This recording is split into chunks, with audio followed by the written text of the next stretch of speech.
Hello, I am Minecraft Phenom 08, and this is episode 26 of my Billions and Billions challenge. In today's episode, I'm going to be setting up the last of the systems that I will need before I actually set up the nuclear reactors at the new base that I have constructed for my nuclear reactors to actually operate. So let's get started.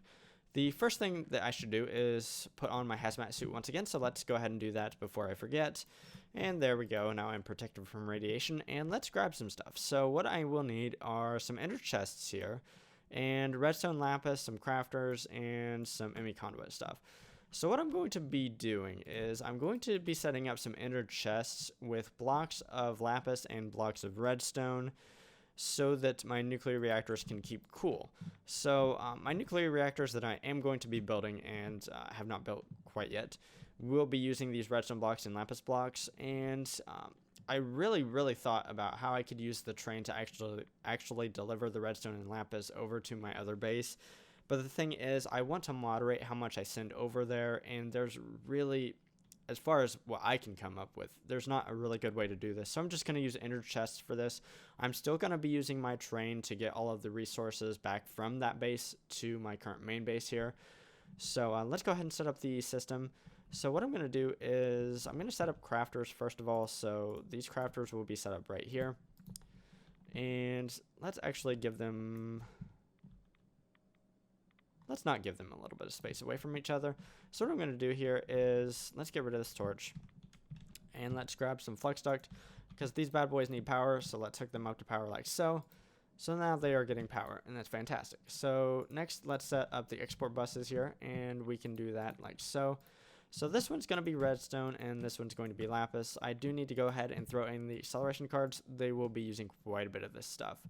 So the redstone is going to be over here. So the redstone will be connected to ender chests with the red combination, and the lapis will be connected to the ender chests with the blue combination. So let's go ahead and grab some item conduit, which amazingly I don't have with me for whatever reason. And let's go ahead and set these bad boys up. So what we're going to do here is just set them up like this.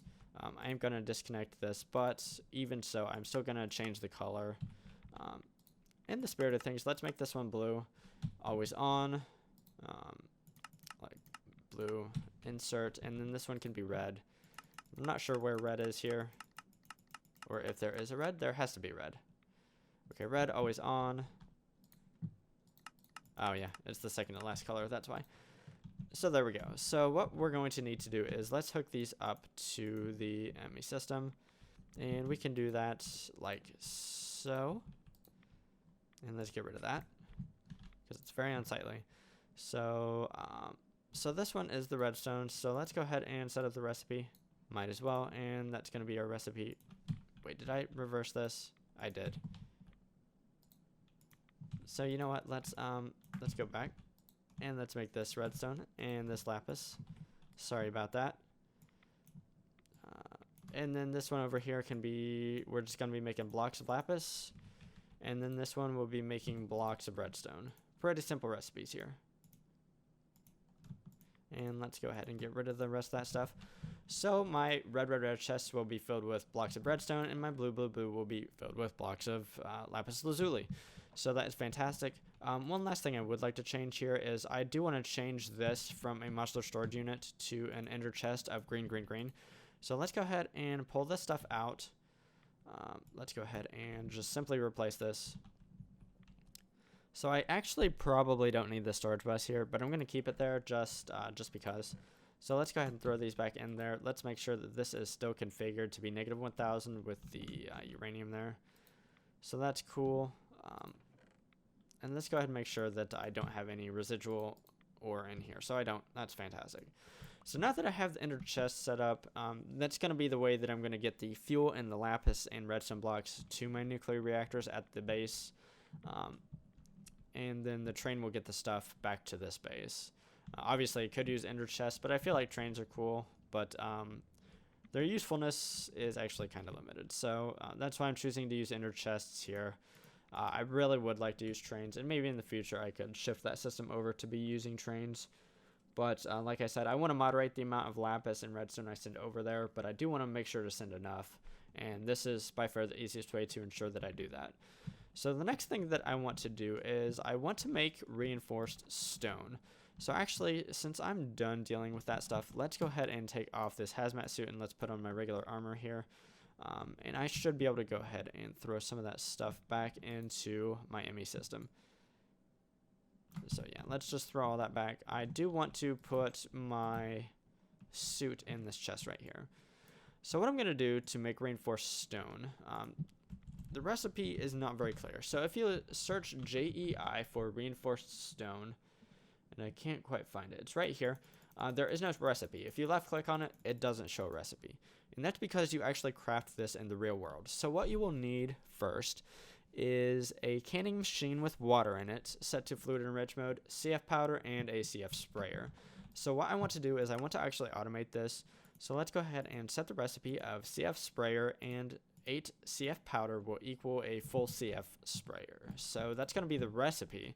So to do that is going to be actually fairly simple here. I do have fluid solid canning machines set up already, and one of them is set to fluid enrich mode, the other is set to canning mode. If I try to insert the CF sprayer into the one in canning mode, it will not go, but if I try to insert that same CF sprayer into this one, it will. So that's going to be how we do this, and then once the CF sprayer is full, it will actually automatically output. So that's fantastic. So that's how you automate the CF sprayer. And actually, I'm not quite done with it yet, am I? So let's get that automated, finished. So let's set that, and let's actually see if we can't use that. So that would be the fluid solid canning machine, and let's tell it to make one more of these. So I don't see that there will be a problem here. I should already have the stone dust and everything else. Oh, so it's crafting the stone dust. So I don't have stone dust apparently. So you know what? I'm just going to cancel that because that's going to take a while. It should work. There shouldn't be a problem. So what we're going to do now is we're going to set up some iron scaffolding, and let's go outside to do this. And the cool thing about iron scaffolding, if you set up a base layer and then just simply left click with iron scaffolding in your hand, it will build up. So what we're going to do is that we're going to build this up. And there we go. So now we're just going to hit this with CF sprayer, just right click. It should do 10 blocks at a time, and then left click again. So either we can wait for this to naturally harden, or we can use sand. So I'm going to use sand, and you just simply right click, and it does use the block of sand, but it does harden it instantly. So that is obviously fantastic and nice to have. So what I'm going to do now is I'm going to break this because I'm going to need it in crafting recipes. There are a couple crafting recipes that I need to set up as of yet. So in the future, what I'm going to be using my reactors for when I set them up is a matter fabrication system, and that requires 4 machines. So let's throw this in. Let's not throw that in my system just yet. So I have 2 of the machines built because it's pretty simple crafting, but the other 2 actually require the reinforced stone here. And obviously I wanted to show you how to make that because it's kind of a little bit weird. So the next machine that I need is the pattern storage. So I should have just about everything I need for this except for the reinforced stone. So I don't have the mining lasers, or I do have the mining lasers, my bad. So I'm not sure why it did that. So I should have the crystal memory. They are made. So let's go ahead and set those there. Let's set this to or dictionary substitutes allowed. And let's grab a couple mining lasers here. And to automate this particular machine is going to be a little bit complicated, but I did this, I don't know, a couple episodes back. Some of the machines that have the, that use items that require the little energy bar down here, they need to be crafted a little bit differently. So I'll show you that real fast. So I do need 1 advanced machine casing and 1 advanced circuit as well. And so there's that. So let's set up this first recipe. And let's throw in the reinforced stone. I should be able to grab that. So I also need to make 2 patterns to get this actually automated. So here's the second pattern. The first pattern is a crafting pattern. The second one is a creation pattern. This is considered a creation pattern or a processing pattern. So to actually be able to automate this, I need to come down here I should have some empty ones over here. So what I want to do is the creation pattern needs to be in the ME interface, and then the crafting pattern needs to be in an adjacent molecular or assembler, sorry, and it goes right here. So if I go ahead and tell it to make a pattern storage, which I'm actually not going to do right now, I may do it later, it should be able to craft that. So the last machine that I need is a replicator. So let's go ahead and see what that requires. I actually should have everything here, and I don't think I need to use that wonky method to actually be able to make the replicator. I should be able to just use a regular pattern. So let's throw that in here, and let's try to make a replicator. And that might take just a little bit because we do need an advanced machine casing, I think. So it looks like everything's going pretty well so far. I was kind of worried about the teleporters. But yeah, everything looks to be going pretty well. So let's go ahead and make an MFSU as well, because I do want to set up a sample system here. I already have one. Okay, cool. And let's grab some transformer upgrades. That's going to be more than enough, to be honest. So my replicator should be done. So let's grab that. And let's head down and actually set up a system. And this will be a super low power system that won't actually produce anything of value. But just so you can see where I'm going with my nuclear reactors in the next episode, I can actually piggyback off of the energy that I'm making here to set up a really simple system. Why is there a monster down here? Oh my goodness, that's loud. Okay, so, why is there a monster down here? Oh, I hit the wrong button there. I'm trying to find the red. Aha. So that's just poor design. Okay, no more monsters. Okay, so the system I set up last episode is still functioning well, so that's good. And yeah, let's set this up. Let's actually do it right against this reactor here because I'm going to be tapping the power. So the let's go ahead and set up this right here. I usually put the scanner right beside the matter fabricator. I put the pattern storage beside the scanner and the replicator on the other side. So let's go ahead and set up the MFSU right beside the fission reactor port right here, and I want it to be facing up. One thing I did encounter a few episodes ago, and I didn't mention it in the episode because I didn't actually realize it, is that the fission reactor ports here actually output a limited amount of EU. So I actually had to use 5 of them to get all of the EU out. So let's actually show this real fast. So what I did is I just ran all of them to a singular battery here, and that battery powers all of the machines on either side. So let's cover this back up because that's a mess. I don't want to take very much power away from the machines over here, so that's why I'm only setting up this MFSU beside the power tap right here. So let's go ahead and put this torch back. I don't want monsters down here. This torch as well.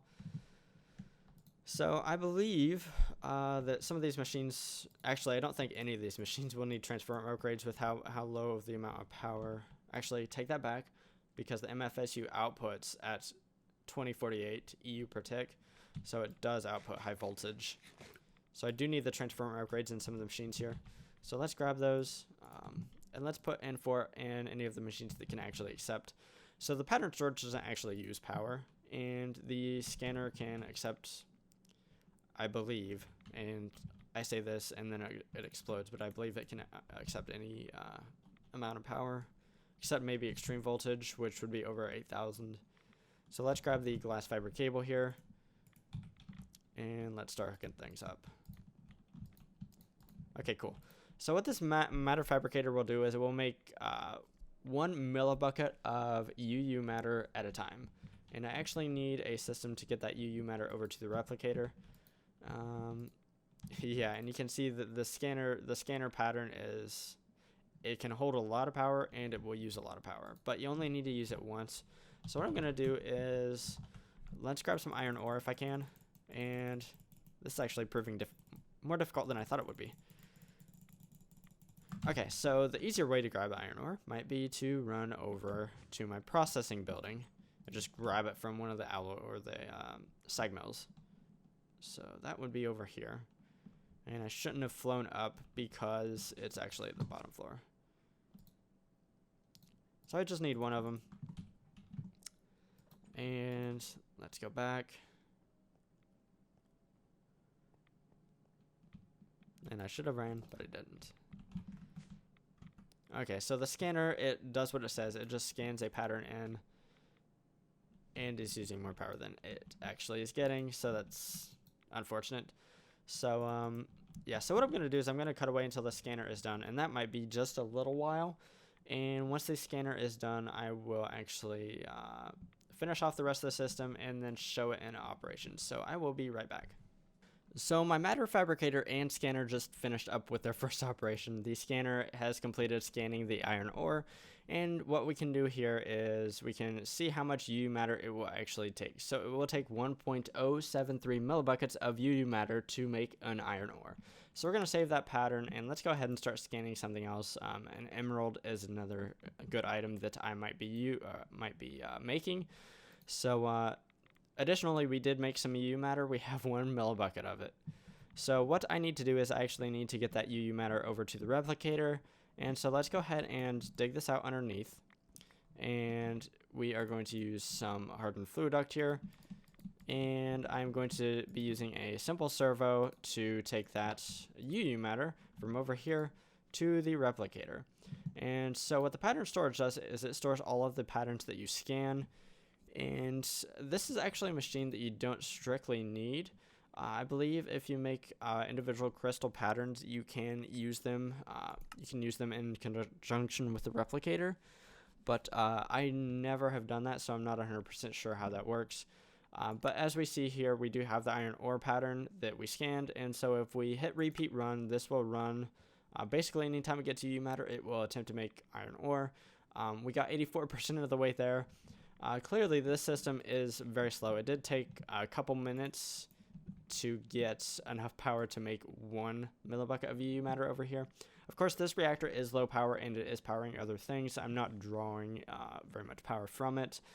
But yeah, you really need more power to run one of these systems successfully and usefully. So yeah, I think that's a pretty good stopping point for today. I should mention that I'm doing very well on resources so far. I have 34 million gold, 33 million iron ingots, and somewhere here I have 11 million diamonds and 7.9 million emeralds. And that's primarily due to the fact that as of right now, I have 16 tier 6 void ore miners set up at my main base here. And that's where I'm getting all my stuff as of right now. But pretty soon I'll be getting a bunch of stuff from replicators as well. So anyways, if you enjoyed today's episode, feel free to drop a like down below. And if you enjoy watching automation type stuff in modern Minecraft, definitely feel free to subscribe to my channel because that's kind of what I do. Anyways, signing off, I am Minecraft Phenom 08, and I will see you next time.